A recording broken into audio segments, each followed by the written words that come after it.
Welcome to the 5-Pack, where we talk about the 5 things that matter, 5 things that will matter, and a daily pack rip. Here is your host, Kyle Elfrink. Yes, back again on a Wednesday. Kyle Elfrink with you on the 5-Pack. Great to have you on board here at the Better Sports Network. Want to thank our producer, Heather Klein, back with us as well. And we're doing the usual here. Nothing special, nothing too exciting. Although our pack rip at the end of the show, at the conclusion of things, will be a first time ever pack rip. And I don't know, perhaps only time ever. We have the inaugural edition, 1991 NFL Pacific Plus. And man, oh man, is that not a foily kind of pack? Look at this thing. My God, it's like it's like they literally pulled out the Reynolds wrap and wrapped up this pack of cards. I was telling Heather off air yesterday, I think I mentioned this to her, that I look at this pack and I see the constant creasing, and you'll notice here at the bottom, can you see, you can actually see the card. Like, I have no idea what the card is showing, but you can. I feel like this pack was opened and rewrapped. Now, I don't care. This pack is virtually worthless, although there's a lot of star NFL players from this era, 1991. But I just get the distinct impression, unless this is what happens to aluminum foil after, 30 years in the dark. I don't know. Maybe that's the case. But we will get to Pacific Plus coming up later in the show. Before any of that, though, we will set you up for the sports day right now, for the sports day tonight. We got 5 things that matter and 5 things that will matter. So let's get into the fun and games. Let's get into the things that you need to be caught up on. And let us start with the New York Yankees, where last night they were in Seattle. And last night they picked up another road win against the Seattle Mariners. Final score was 10-2. Now, the offensive hero in this game was Isaiah Kiner-Falefa. And good timing by IKF, because he had 4 hits, drove in a few runs on the very same day that the Yankees placed Harrison Bader on the IL. So we may see more of Isaiah Kiner-Falefa. So he showed up. He played well. Another guy who showed up and played well is a guy who's been showing up and playing well throughout the month of May. Let us all rise for Aaron Judge. High fly ball, deep left field. Pollock back. He's on the track. He's at the wall. He leaps. See ya! A home run for Judge. Another one. He's done it again. 8-2.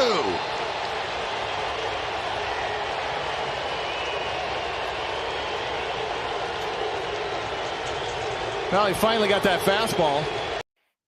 Yes Network providing footage of Aaron Judge's 12th home run of May. He's got 18 for the season. He's got 12 in the month of May. I invite you, check out the May numbers from Aaron Judge. I think we pulled these. Aaron Judge has probably been the best player in baseball for the month of May. Now, you might recall it was about 4 weeks ago on this very same show that I noted, hey, Aaron Judge ain't having a good year. Aaron Judge is kind of scuffling. And then Aaron Judge got hurt. Remember, he went on the IL for 10 days or so. Well, he has come back, and he has come back hitting. Check out those numbers. 12 homers, 25 ribbies, 23 runs. The dude has a 1,400-plus OPS, 356 the average. And you compare that to April. April was slow, but now Aaron Judge is back to being Aaron Judge. I looked this up. His numbers last May were really good, but not as good as this May. And again, he's doing this in this month of May in 20 games. Last year, he did some damage. I think it was last May he had 12 home runs as well. And remember, last year, set an AL record with 62 home runs. Well, even last May in like 25, 26 games, he was not as good as he has been this May. So Aaron Judge hitting his stride. The Yankees having a great May too. 19-9 is the record. Even with that success, though, third place in the American League East. They're 5 games back of the Tampa Bay Rays as they get set for another game tonight. I was looking at Judge's odds for AL MVP.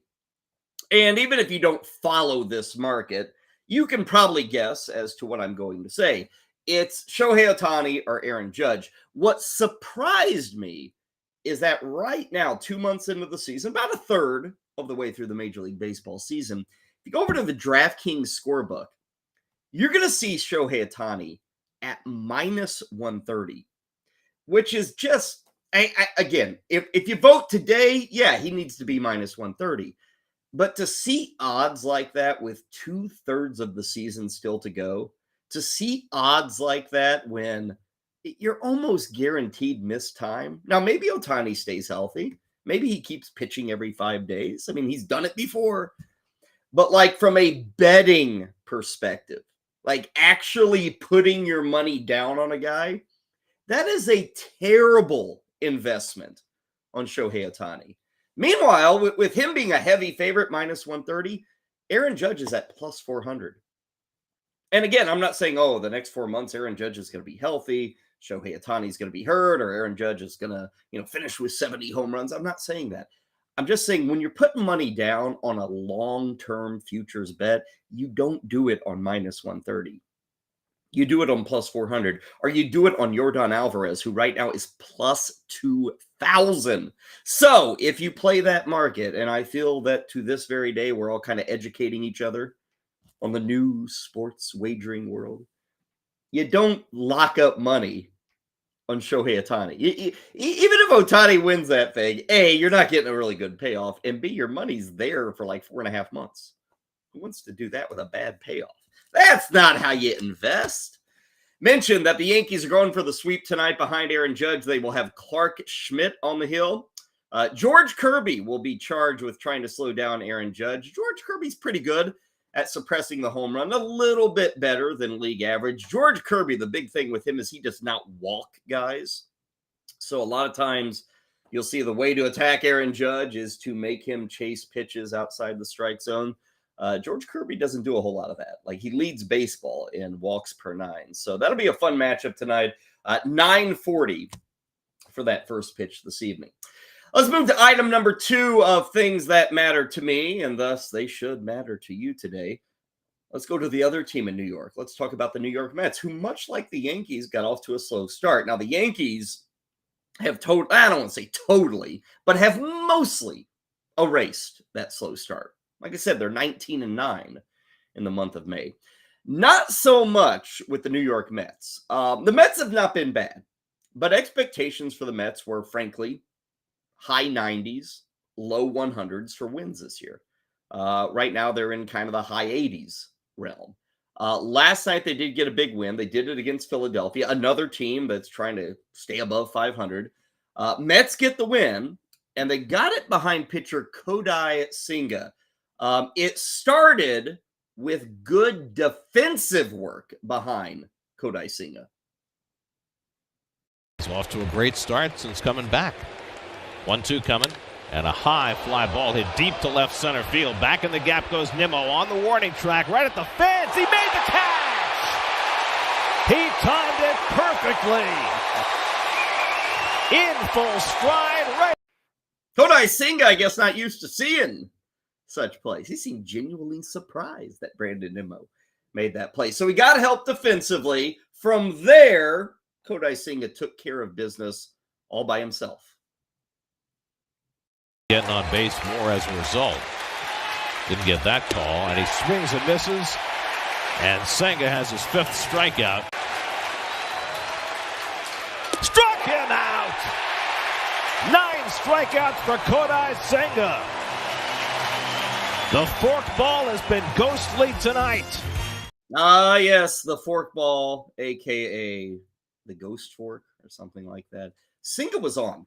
Best performance in the majors, 7 innings, 1 hit, no runs, no walks, which is a huge one for Senga, and 9 strikeouts. I wanted to spotlight him and spotlight the Mets because of the importance for not only Senga to get rolling, but also Max Scherzer and Justin Verlander. Now, for a variety of reasons, really with all three guys, we've yet to see a turn through the rotation where those three guys are all nails, where those three guys are all at their best.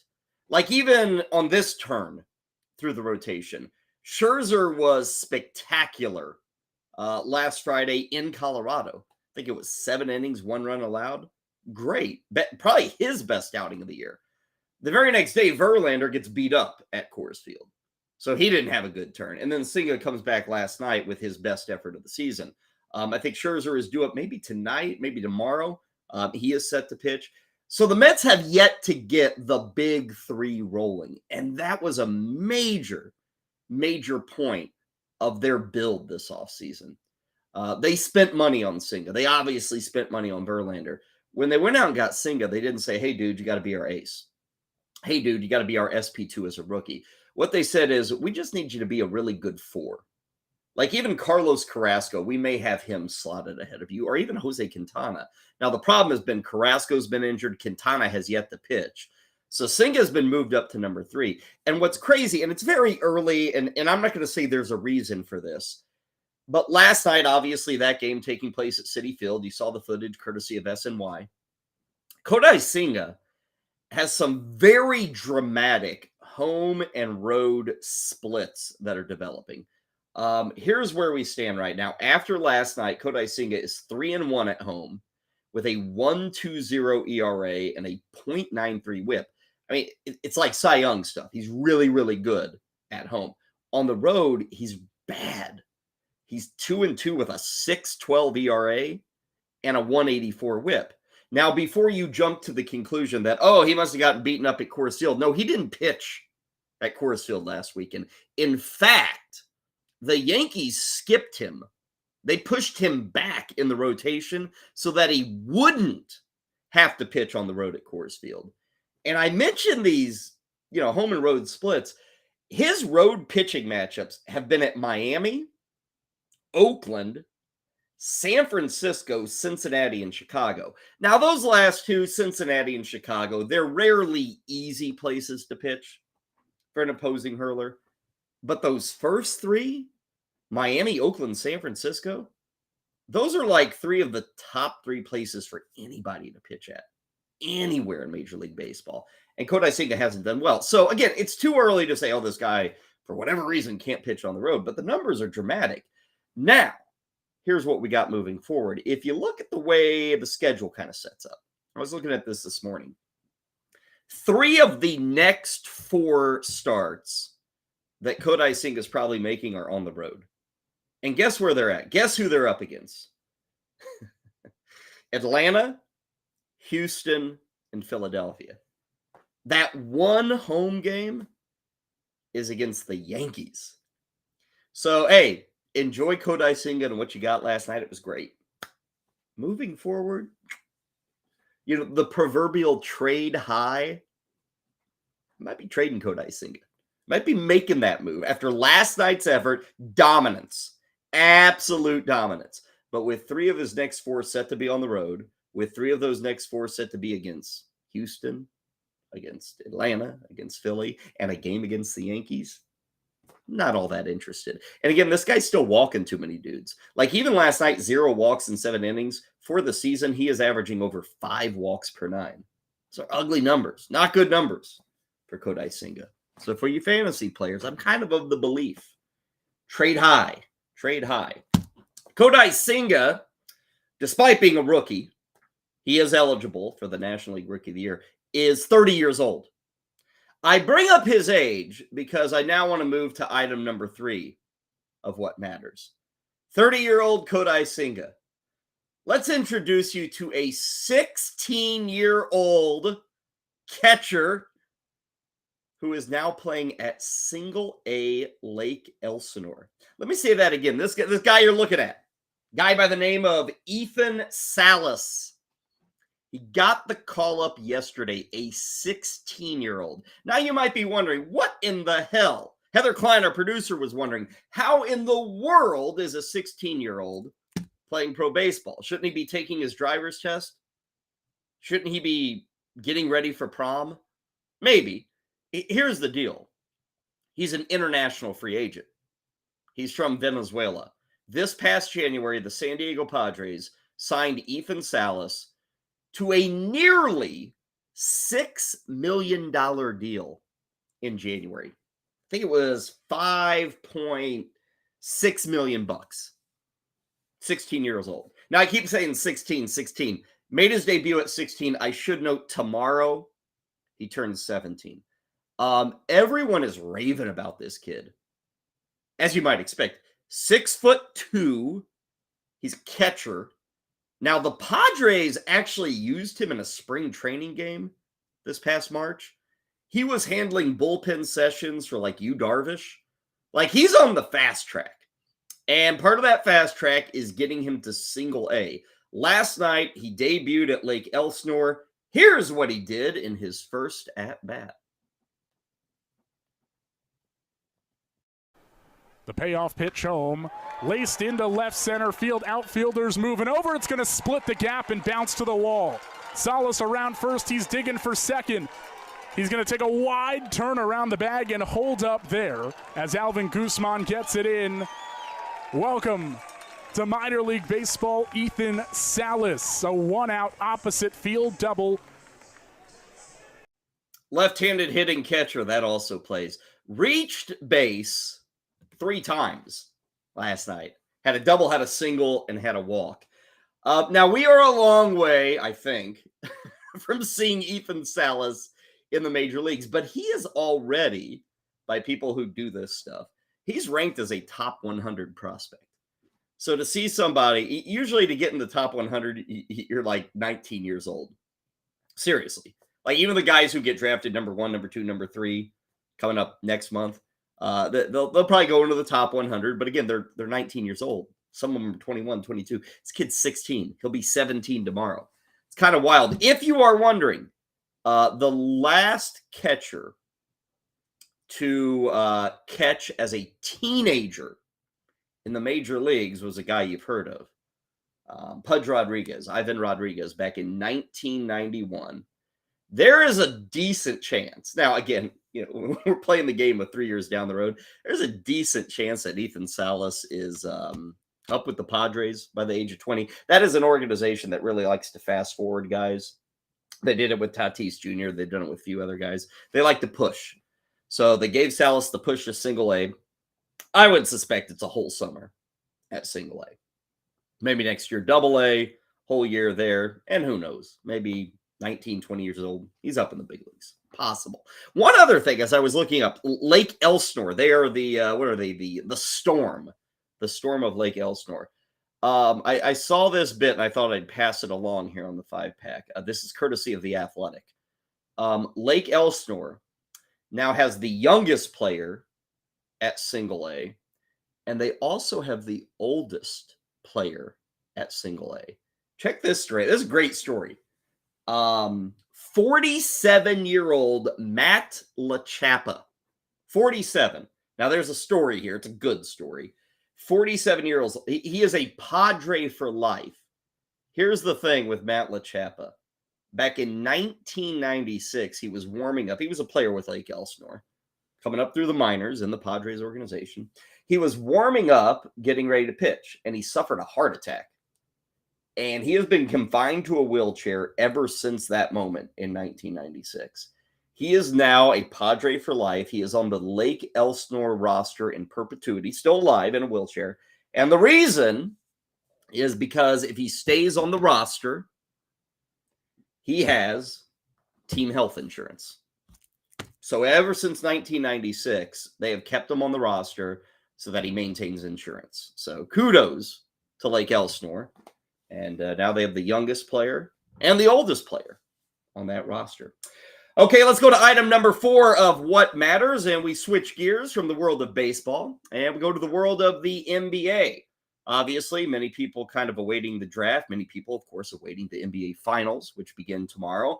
But there is news off the court, and it deals with a team that knows a lot about the NBA Finals, the Golden State Warriors.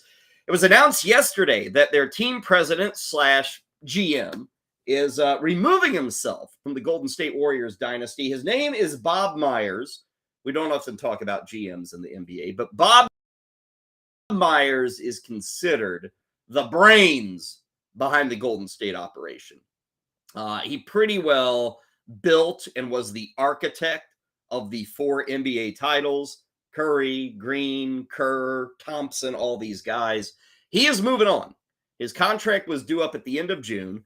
And so now the guy who kind of built this dynasty, and I think it's safe to say it's a dynasty, 4 titles in a decade, he's moving on.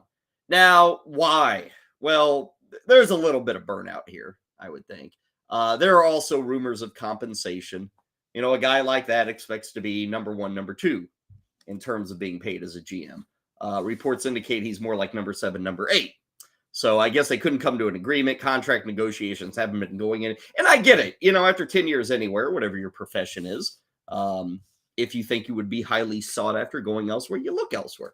So it sounds like he will look elsewhere. We'll see what this means for the Warriors. Draymond Green, who he's very close with that trio of Thompson, Curry, and Draymond Green. Green has an opt-out this year. Klay Thompson is trying to get a big extension. Steve Kerr, the coach that was hired by Bob Myers, Steve Kerr only has a year left on his contract. The Warriors, somehow, some way, mostly through paying the luxury tax, have remained competitive. They've kept their window open for a really long time. It's not supposed to be that open like this in the NBA. The way they've been able to do that is they pay a heavy, heavy fee for going above and beyond the salary cap. We'll see if they want to keep doing that. And maybe they move on from Green. Maybe they don't give Klay Thompson the max extension, but they won't be doing it with Bob Myers. So things are changing. Things are starting to move there in Golden State. Should note that after the news on Myers walking away from Golden State came out, it was just a few hours later, literally a few hours later, that the Knicks announced that they were parting ways with their general manager. So kind of makes too much sense, right? For Bob Myers to say, I'll go from Golden State to the Knicks. Probably get everything I want with New York, get to build another dynasty, or at least try. So we'll see if that does happen.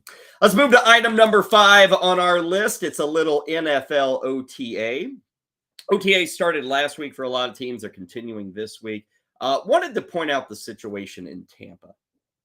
Because for the past, 4 or 5 years, Tampa's been, one of the better teams in the NFC. I'm here to tell you today it ain't going to happen. Because, Tom Brady has retired. He's still retired as of now. And I got to say, reports out of Tampa OTAs are not all that complimentary of the 2 guys vying to replace him. Who are those 2 guys? That would be Baker Mayfield and Kyle Trask. I don't know. I hate to look at these 2 guys and say they can't replace Tom Brady. I'd rather just make the good bet and say they can't replace him. We know Baker Mayfield, right? I mean, he's a backup. He's a very average quarterback. His decision-making sucks. His arm isn't all that good. He's kind of short in the pocket. He's fine as a backup. You just don't really want him as your starter. Kyle Trask, I'm not going to sit here and tell you I know anything about Kyle Trask. He was a rookie last year. He threw 9 passes. Now, I do know he wasn't a first-round or second-round pick, but anyway, these guys are competing. Let's just say it's a far cry from the Tom Brady days. And I would suspect, my prediction is the Bucs are going to be like one of the 3 or 4 worst teams in football. That's my expectations. And that's even being in a really bad NFC South. Now, kudos to a guy named Kyle Berger. Kyle Berger is a sports reporter with the ABC affiliate in Tampa Bay. And he sent out a tweet of both Baker Mayfield and Kyle Trask giving it their all in the OTA QB battle. Let's take a look.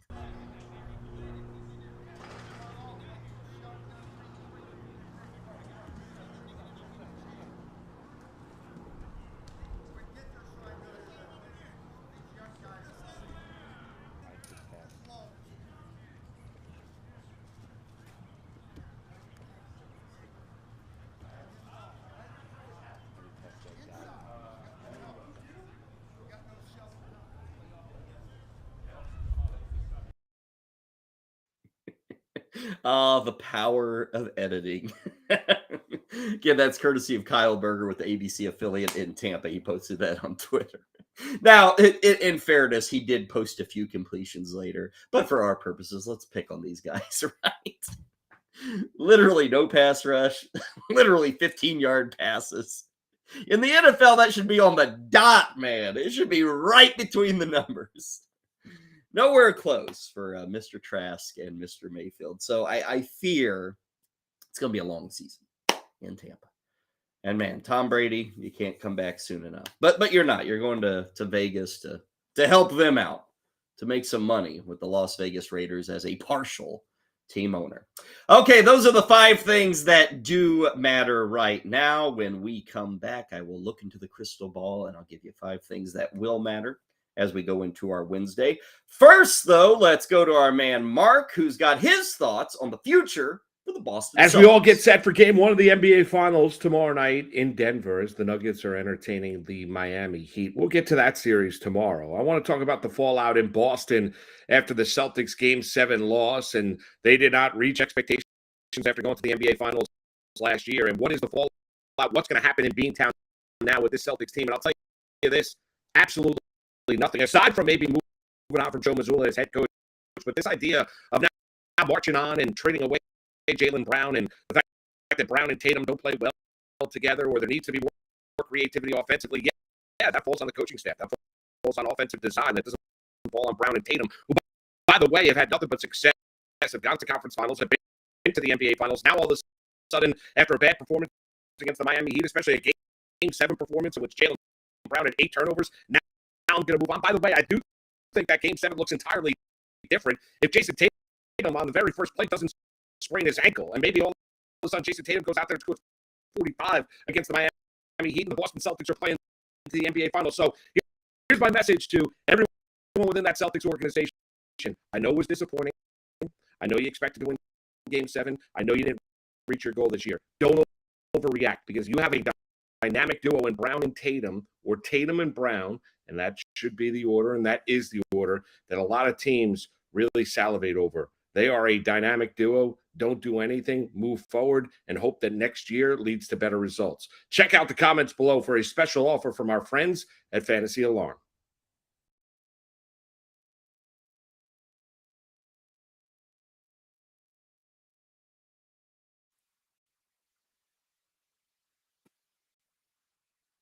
Welcome back to the 5-Pack. Next up, the 5 things that will matter. Here's Kyle Elfrink.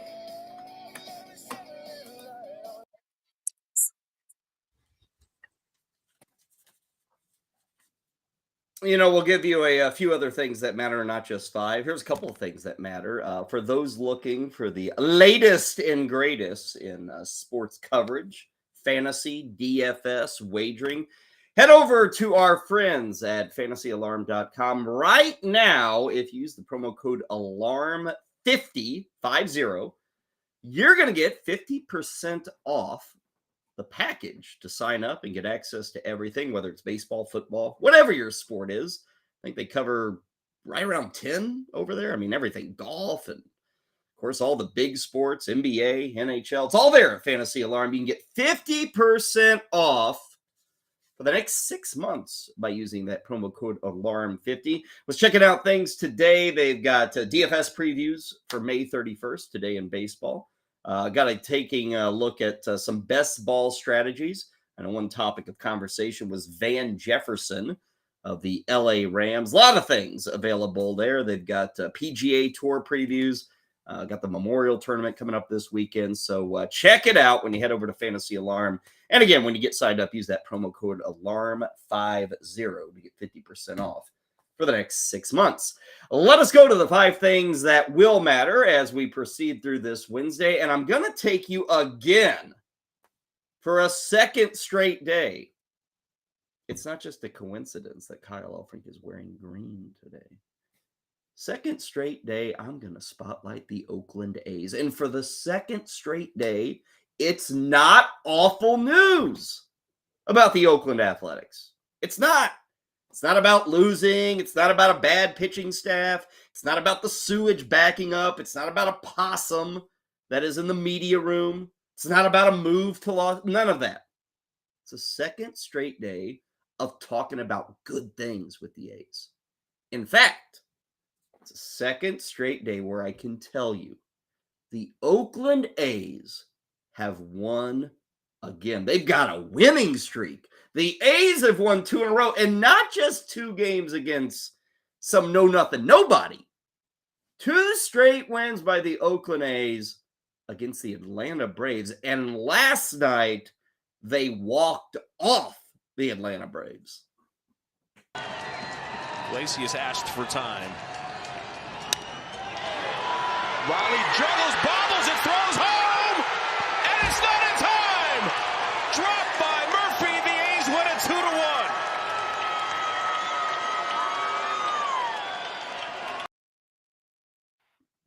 Have you ever seen a walk-off win? Like, that was literally bottom of the 9th.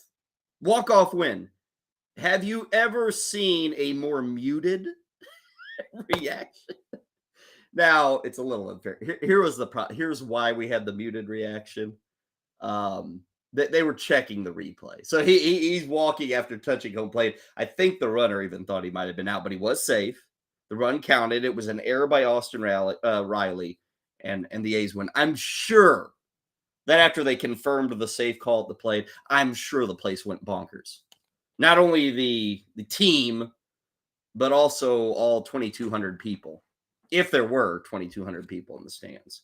Let me say it again. 2 in a row for the Oakland A's. Now, you might be saying, holy cow, here come the A's. Not so fast. The current pace, even with 2 successive wins against the Braves, the Oakland A's are on pace for a 37 and 125 season. Wow. That's bonkers. Maybe even more bonkers is winning 2 in a row against the Braves. I had to look this up. So they have allowed 3 runs in the 2 games against the Braves. They won 7-2 on Monday night. They won 2-1 last night. So 3 runs in 2 games. In the previous 2 games, the Oakland Athletics had given up 16 runs to the Houston Astros.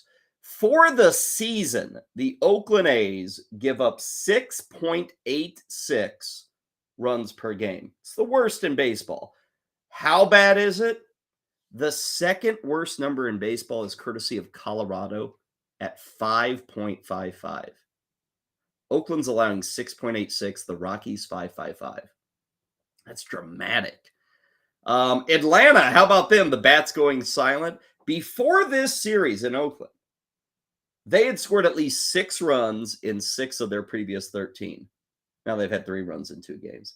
Atlanta is top 5 in all of baseball for runs, for homers, for OPS, for slugging, for OPS plus, top 5 in baseball. They're up against by far the worst pitching staff in baseball, and they can't figure it out. So today, it'll matter. It probably means more to the Braves than the A's. But we could have a sweep. We could have the Oakland A's sweeping the Atlanta Braves. First pitch today, out in the Bay Area, is 3:37. We've got Jared Schuster against James Kaprielian. Now, the money line has Atlanta at minus 230. Oakland is plus 195. Vegas, in effect, is saying there is no way that the Braves can lose 3 straight to the A's. I will remind you, and I will remind Vegas, the previous 2 nights, Oakland was plus 200 on Monday night, plus 200 on Tuesday night. Today, they're plus 195. So I guess they are receiving a bit of credit for how well they played. That may go down if it happens. If it happens. I'll say it right now. There is not a more shocking sweep in all of baseball this year. It won't happen. If it happens for the Oakland A's tonight. Item number 2 on what will matter. Speaking of the date, speaking of baseball, today is our final day of the month of May. We could get to a point tonight, at the end of tonight, after all the games are played pretty well, everybody in baseball is in action.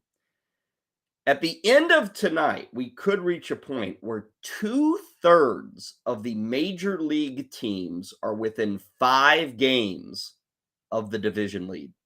I think we got a graphic here. Let's pop it up. Doesn't matter where you look. AL East, Central West, NL East, Central West. Check out how close these standings are.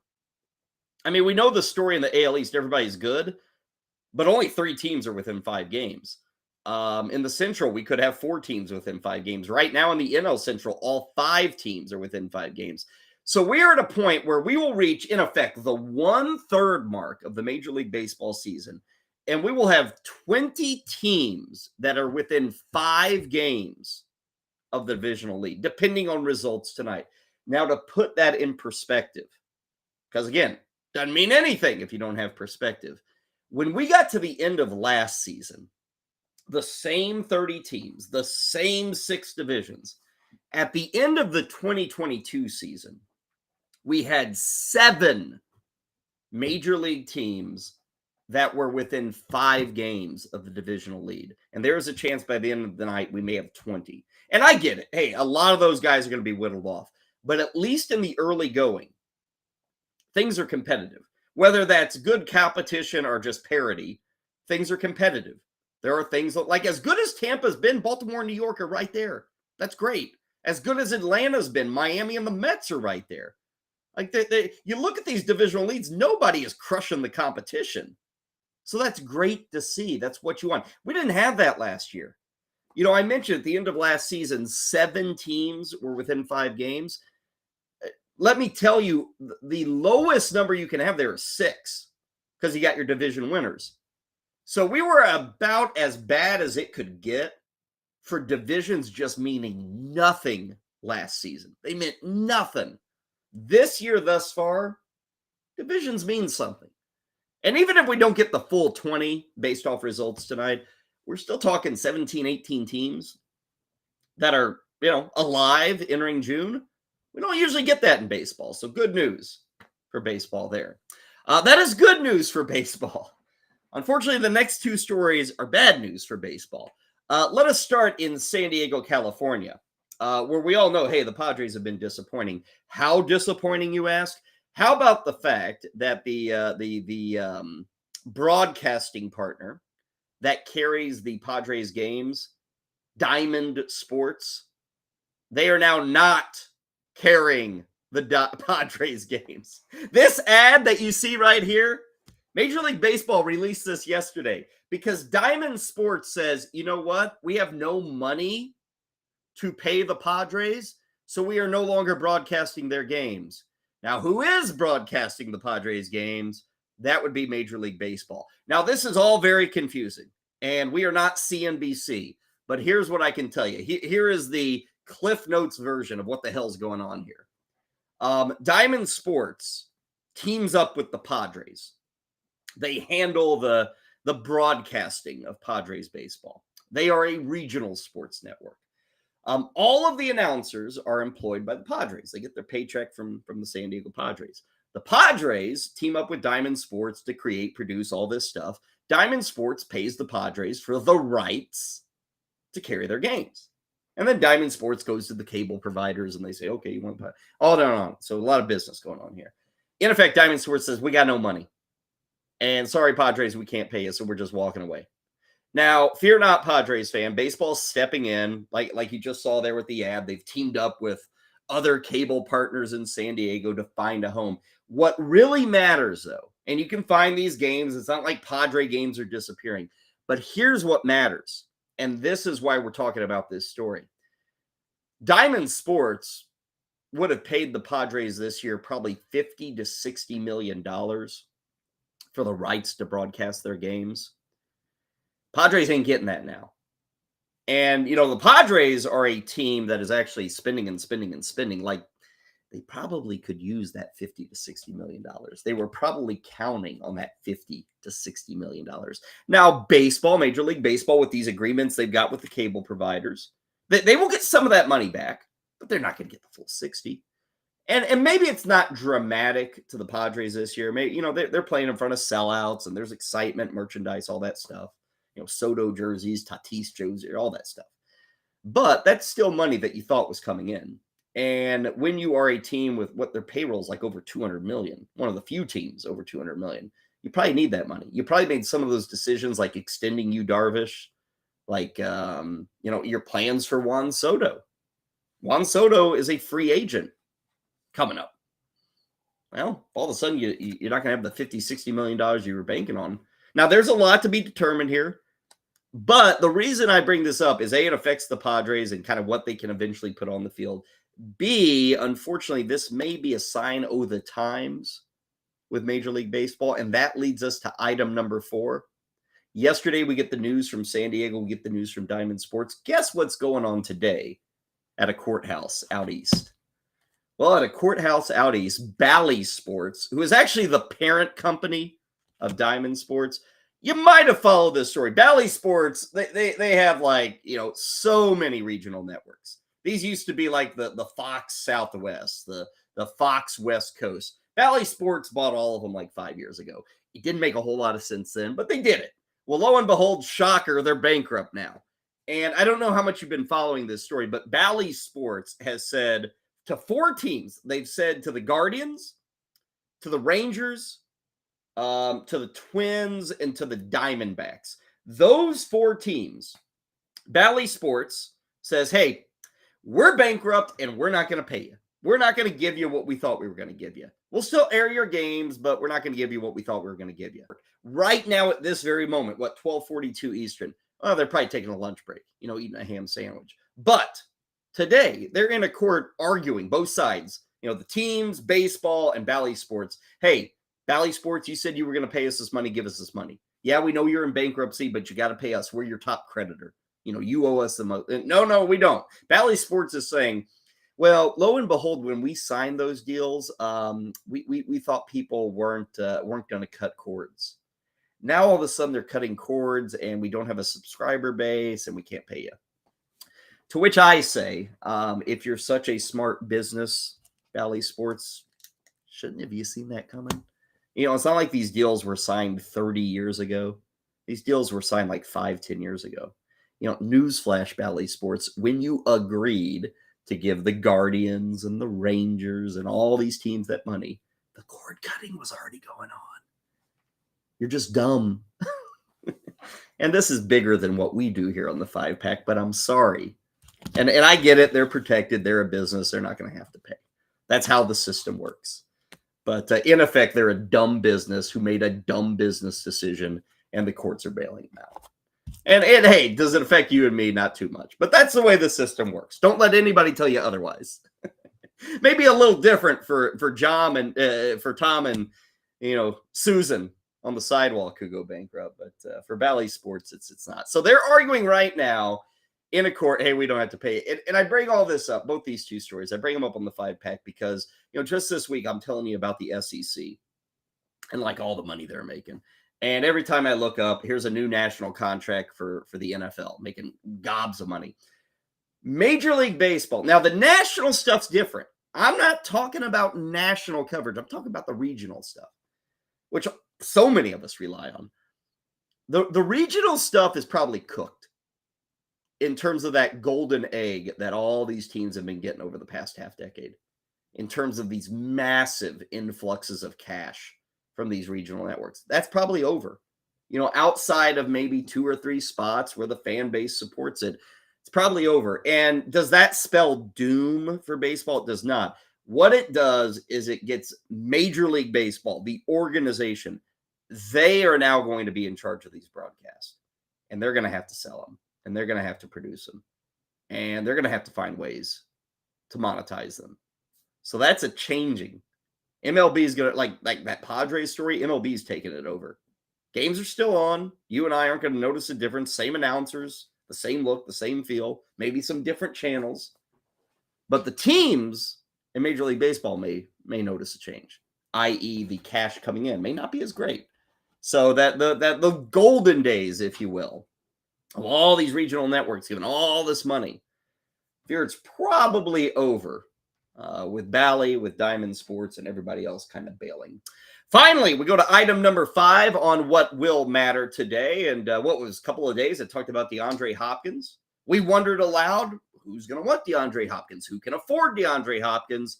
Well, now we have some rumblings that maybe the Cleveland Browns are the leader for the services of DeAndre Hopkins. Why?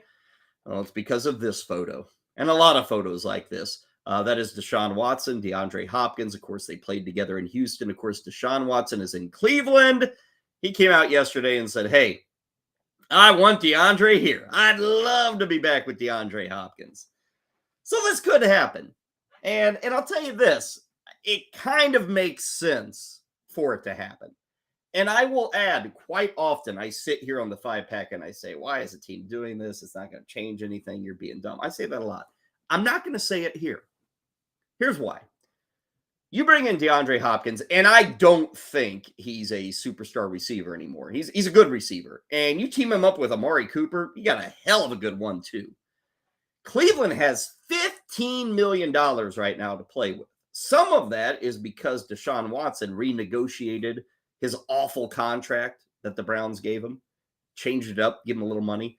They got money. These other teams that are said to be after Hopkins, like the Chiefs, like the Bills, like the Chargers, even the Ravens, they don't have near the money for DeAndre Hopkins. And whereas, with the Bills and the Chiefs especially, even the Ravens, it's like, let's add him to put us over the top, to get us a Super Bowl title.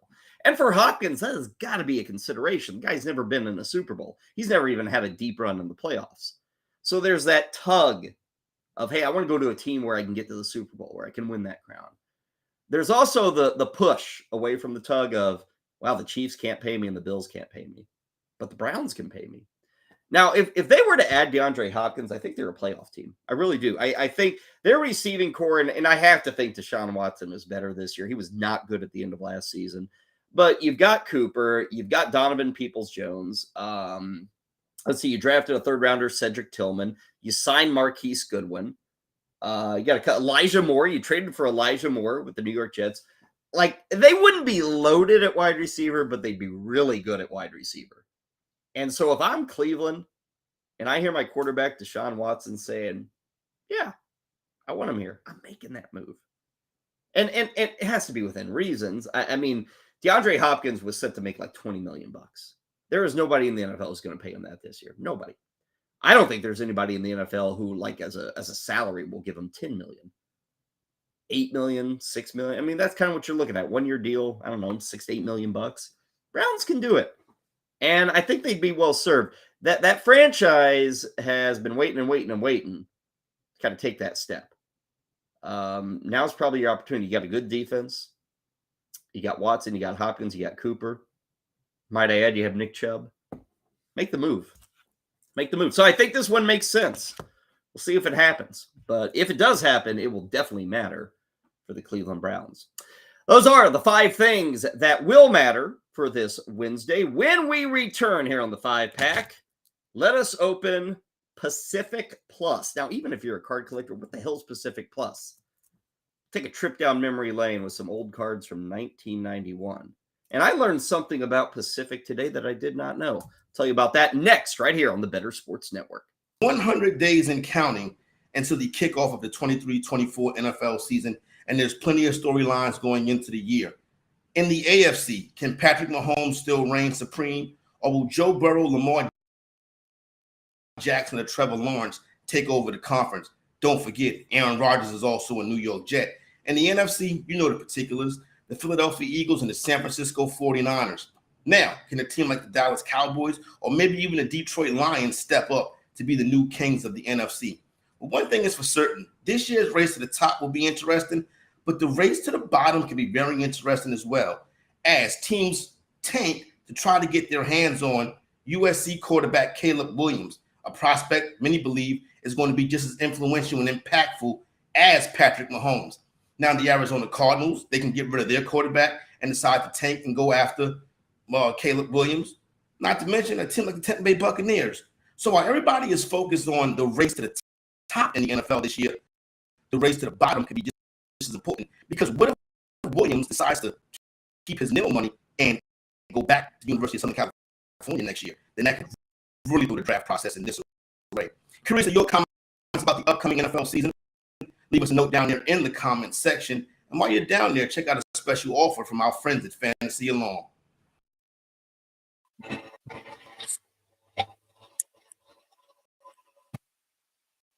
Time now for the Daily Pack Rip on the 5-pack with Kyle Elfrink.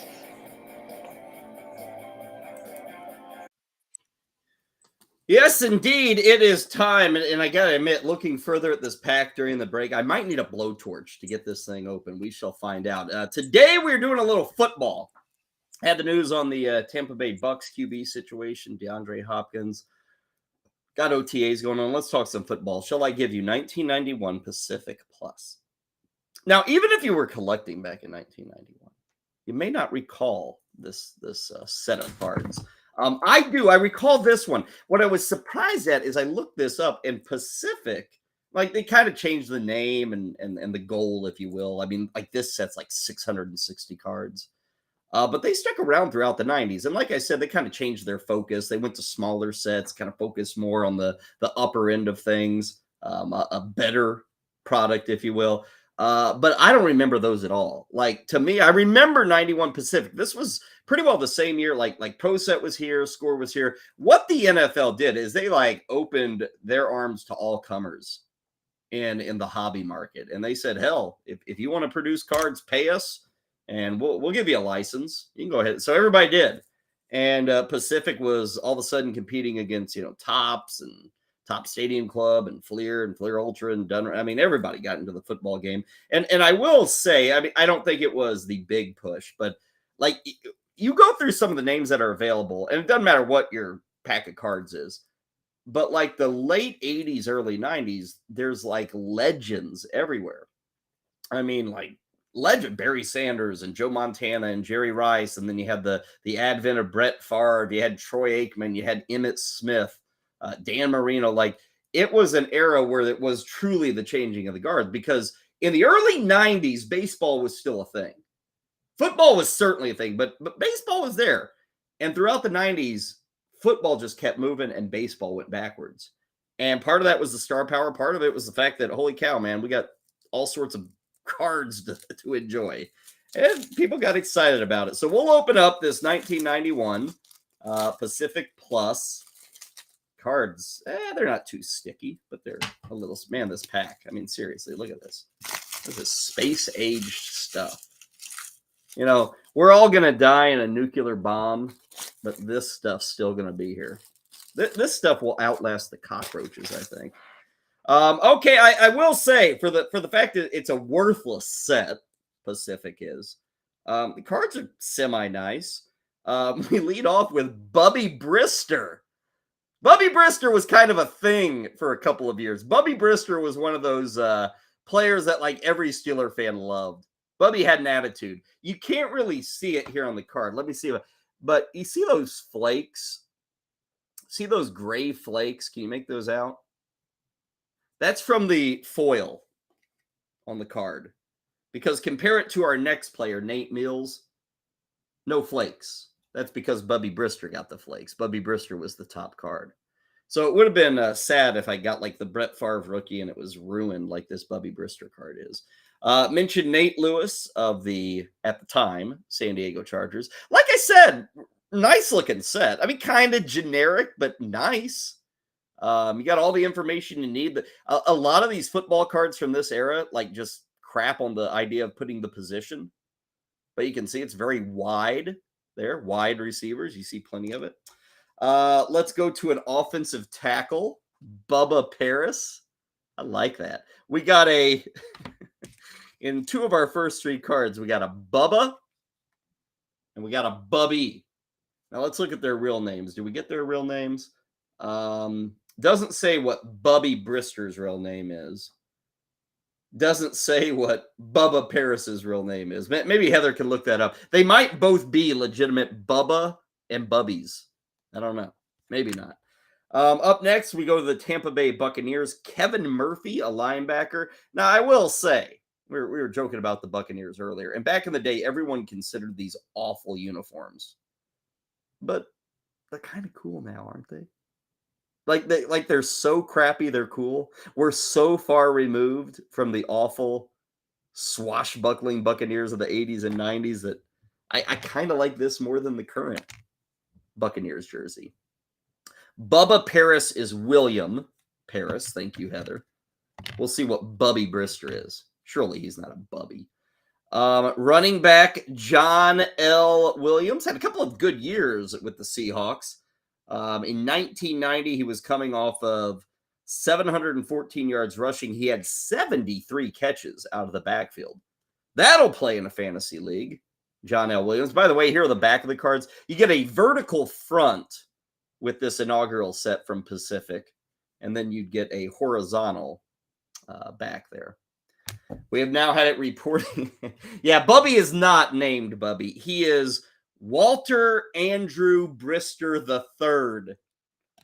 It sounds like he's a royal, right? Sounds like he should be dating Fergie. Walter Andrew Brister III.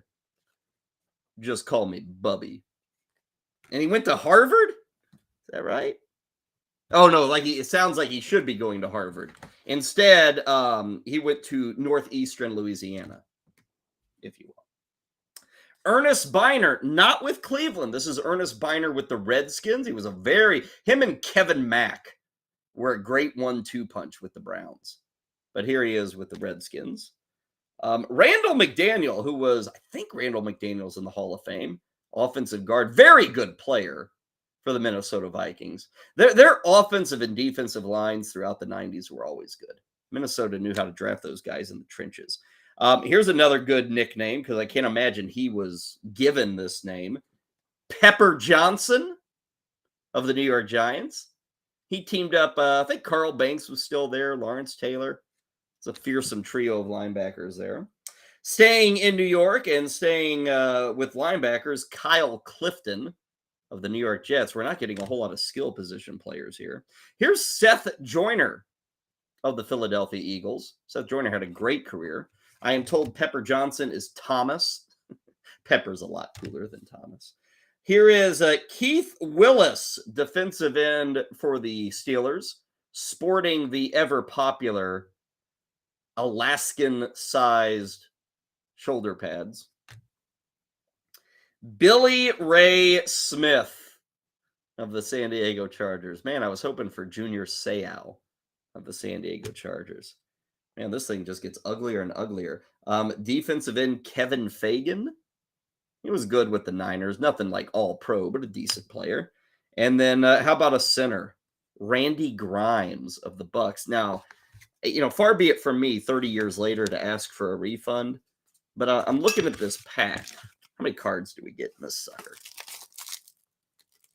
14 cards. Out of 14 cards. And remember, I was telling you, wow, there's a lot of stars, like good things to collect. We did get Ernest Biner, a running back. Other than that, let me go through all 14 cards here today. We got Bubby Brister, quarterback, so we did get a quarterback. And John L. Williams, a running back. We also had Nate Lewis. Okay, so we got 4 offensive players. We then got a D tackle, a linebacker, a linebacker, a linebacker, a linebacker, an O guard, a center, a DN, a linebacker, and a DN.